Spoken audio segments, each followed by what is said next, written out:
વસ્તી પર ફરી કેમ પોલિટિકલ વિસ્ફોટ થયો છે એના પર આપણે ચર્ચા કરવાના છીએ, કારણ કે એક નિવેદન અને ફરી મચ્યું ઘમાસાણ, સામસામા વાર પલટવાર શરૂ થઈ ગયા છે અને એ જ ક્યાં ભ્રમ છે કે વાસ્તવિકતામાં તથ્ય કેટલું છે તેને લઈને ચર્ચાઓ થઈ રહી છે, વિવાદ થઈ રહ્યા છે।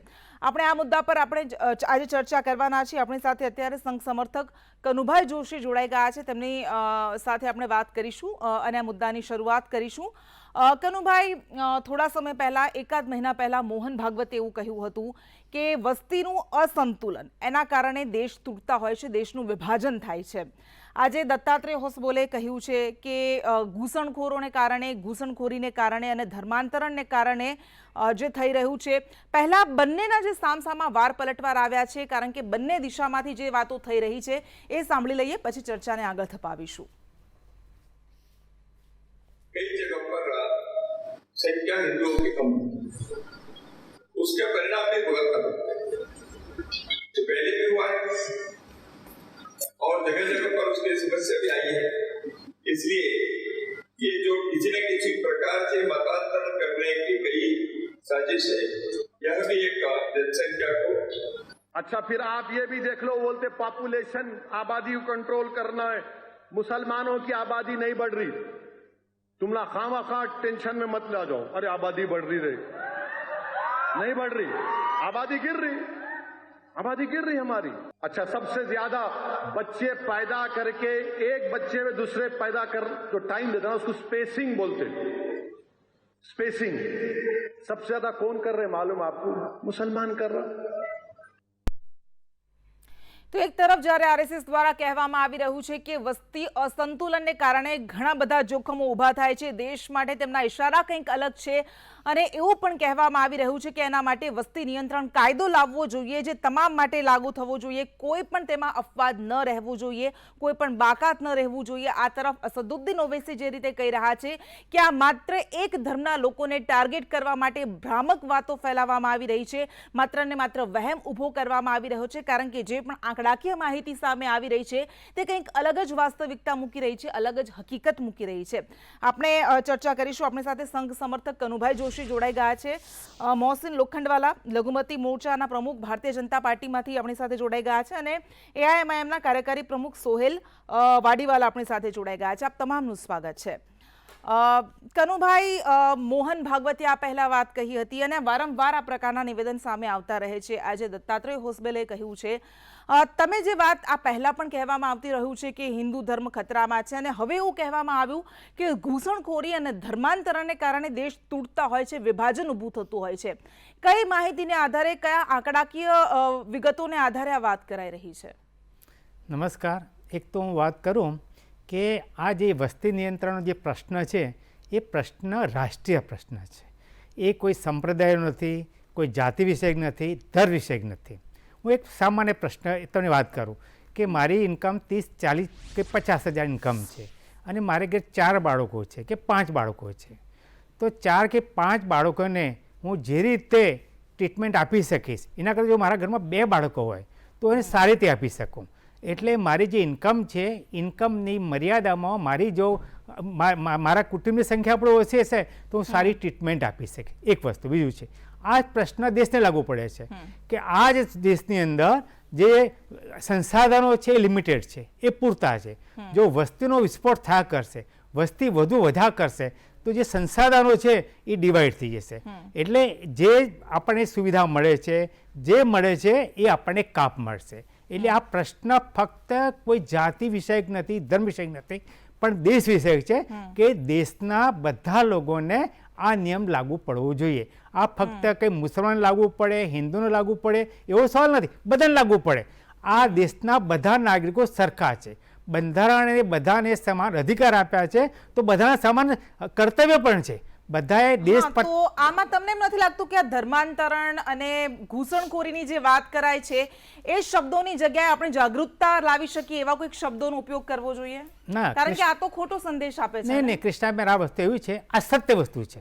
હા, હવે આ પ્રકટીકરણ થઈ ગયું છે કે શું થયું છે કે જેમ જેમ ઘૂસણખોરી વધી, ધર્માંતરણ વધી અને જો આ ધર્માંતરણ, આ ઘૂસણખોરી જો છે ને જે અસંતુલન થઈ ગયું, મને સંકોચ થાય છે કે હિન્દુની મુસ્લિમની વાત કરતાં મને પણ સંકોચ થાય છે, પણ એક સ્પષ્ટ હકીકત છે કે જ્યાં જ્યાં હિન્દુઓ ઓછા ત્યાં હિન્દુ કટ્ટા દેશ બટા એક પણ આ સાચી વાત છે. જો આપણે ભારત પાકિસ્તાન વાત કરીએ કે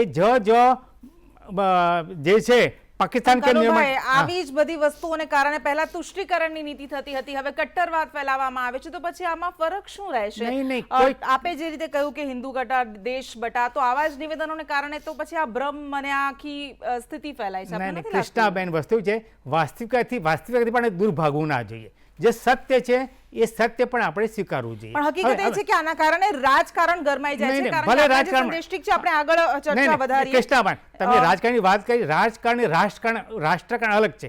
રાષ્ટ્રની વસ્તુ છે, જ્યારે રાષ્ટ્રનો વિચાર કરીએ ત્યારે રાજકારણ એક બાજુ મૂકવું છે. રાજકારણ કદાચ 5 વર્ષ માટે હશે, પણ રાષ્ટ્ર અનંત વર્ષ સુધી જીવવાનું છે. તો રાષ્ટ્રીય ભગીની સંસ્થા છે, એટલે આપના જે પણ નિવેદનો નહીં, એક વસ્તુ કે ભગીની સંસ્થા નથી. ભાજપની અંદર આ વિચારથી કામ કરનાર લોકો જાય છે. અમે હિન્દુ મુસ્લિમનો વાત કરતા જ નથી, અમે રાષ્ટ્રની વાત કરીએ. રાષ્ટ્ર સંપન્ન હશે, રાષ્ટ્ર આગળ હશે, અને આ બધો નિયમ રાષ્ટ્રના બધા નાગરિકો માટે સમાન રીતે લાગુ પડવો જોઈએ. ઠીક છે મોહસિન લોખંડવાલા, આપણે બે આપના સમક્ષ નિવેદનો મૂકવા માંગીશ. એક તરફ અસદુદ્દીન ઓવૈસી એવું કહી રહ્યા છે કે અત્યાર સુધીનો નેશનલ ફેમિલી હેલ્થ સર્વે જે સામે આવ્યો છે, એ આંકડા જે કહી રહ્યા છે એવું કહી રહ્યા છે કે અન્ય કોઈ પણ ધર્મ, અન્ય કોઈ પણ સમુદાયના લોકો કરતાં મુસ્લિમોની વસ્તીનો ઘટવાનો જે દર છે એ સૌથી વધારે છે.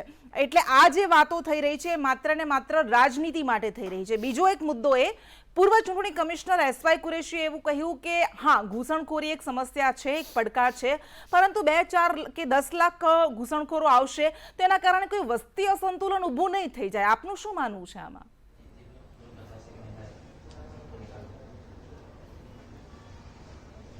જી મોહસિનભાઈ.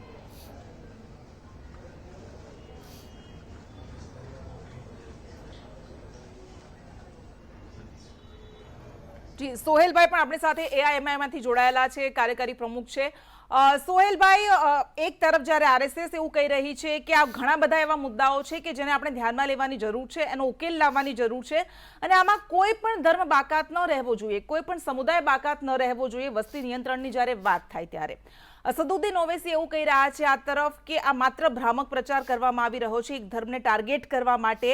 તો સવાલ આપને એ કે વસ્તી નિયંત્રણની વાત થાય તો આપને શા માટે વાંધો હોવો જોઈએ?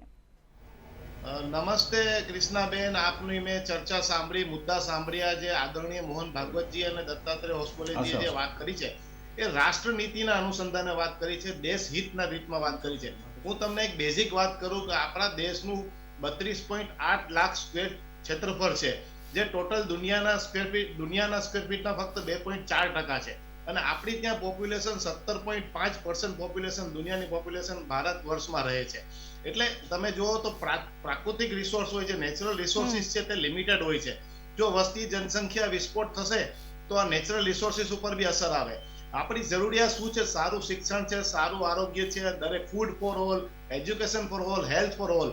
દરેક રાજ્ય સરકારો અને કેન્દ્ર સરકારોની આ કોઈ બી પક્ષની સરકાર હોય એનું આ પોતાનું મૂળ વત હોય છે કે બધાને સારામાં સારું શિક્ષણ આપી શકાય. એની સામે ઇન્કમના સોર્સિસ ઊભા થવા જોઈએ, બેરોજગારી ઘટવી જોઈએ, ઇન્ફ્રાસ્ટ્રક્ચર ડેવલપ થવા જોઈએ. આપણે શહેરોની સ્થિતિ જોઈએ તો ગ્રામ્ય વિસ્તારોમાં વસ્તી ઘટે, શહેરોમાં વધે તો ઇન્ફ્રાસ્ટ્રક્ચરના લીધે ખૂબ જ પ્રોબ્લેમ થાય છે. અને આને ધર્મના ચશ્માથી જોવાની કોઈ છે એવું કે આ સમાજ સાથે જોડાયેલો મુદ્દો છે અને એનું રાજનીતિકરણ થઈ જાય છે. સોહેલભાઈ આપણી સાથે જોડાયેલા છે, આપણી પાસે ફરીથી આવીશું મોહસિનભાઈ.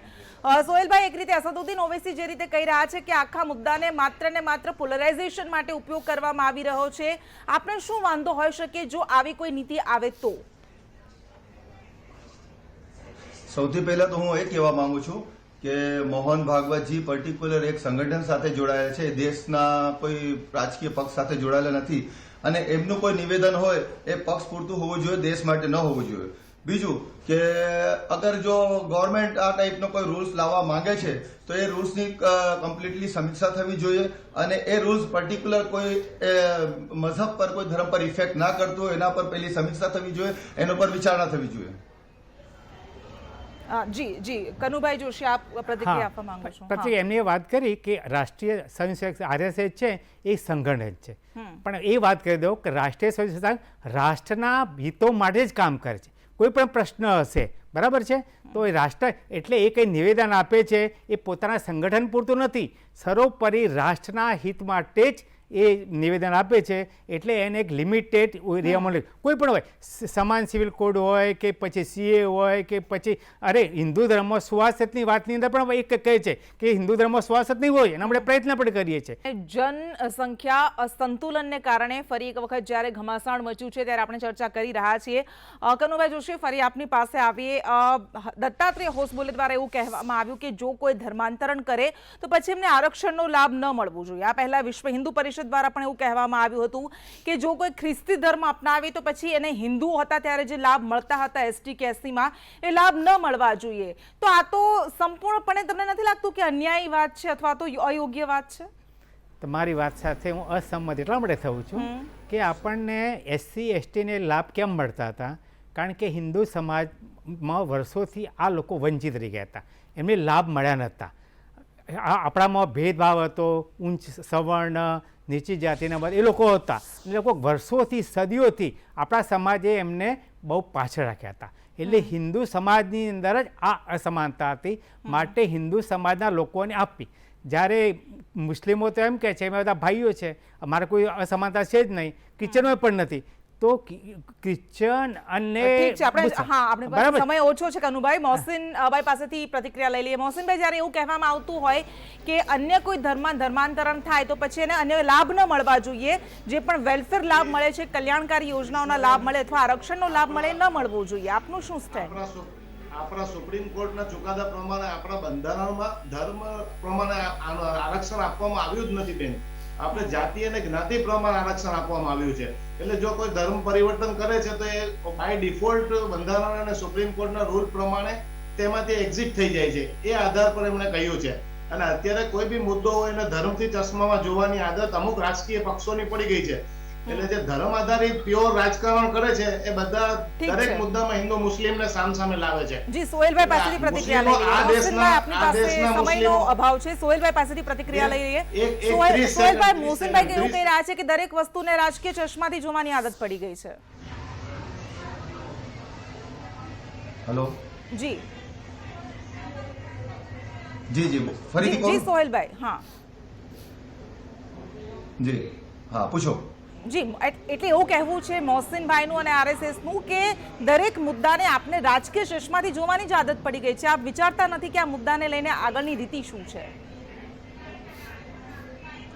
એનું કારણ છે કે પાછલા ઘણા ટાઈમથી જેટલા પણ મુદ્દા સરકાર તરફથી ઉઠાવવામાં આવ્યા છે એ પર્ટિક્યુલર કોઈક ને કોઈક જગ્યા પર મુસ્લિમ કોમને કનેક્ટ કરે છે અને મુસ્લિમ કોમને ઇફેક્ટ કરે છે અને મુસ્લિમ કોમને નુકસાન પહોંચાડે છે. તમે આખરી 4-5 મુદ્દાઓ પણ જોઈ લેશો તો તમને દેખાશે કે ક્યાંક ને ક્યાંક મુસ્લિમોને ટાર્ગેટ કરવામાં આવે છે. 3 તલાકનો મુદ્દો હોય, 370 હોય, હિજાબનો મુદ્દો હોય કે કોઈ પણ મુદ્દો હોય, મુસ્લિમોને પર્ટિક્યુલર એક સમાજ ટાર્ગેટ કરે છે. અને મોજૂદા ભાજપા સરકાર બહુસંખ્યક સોહેલભાઈ નથી આપણી પાસે. જી સોહેલભાઈ, મોહસિનભાઈ, કનુભાઈ, આપ તમામનો આભાર ચર્ચામાં જોડાવા માટે.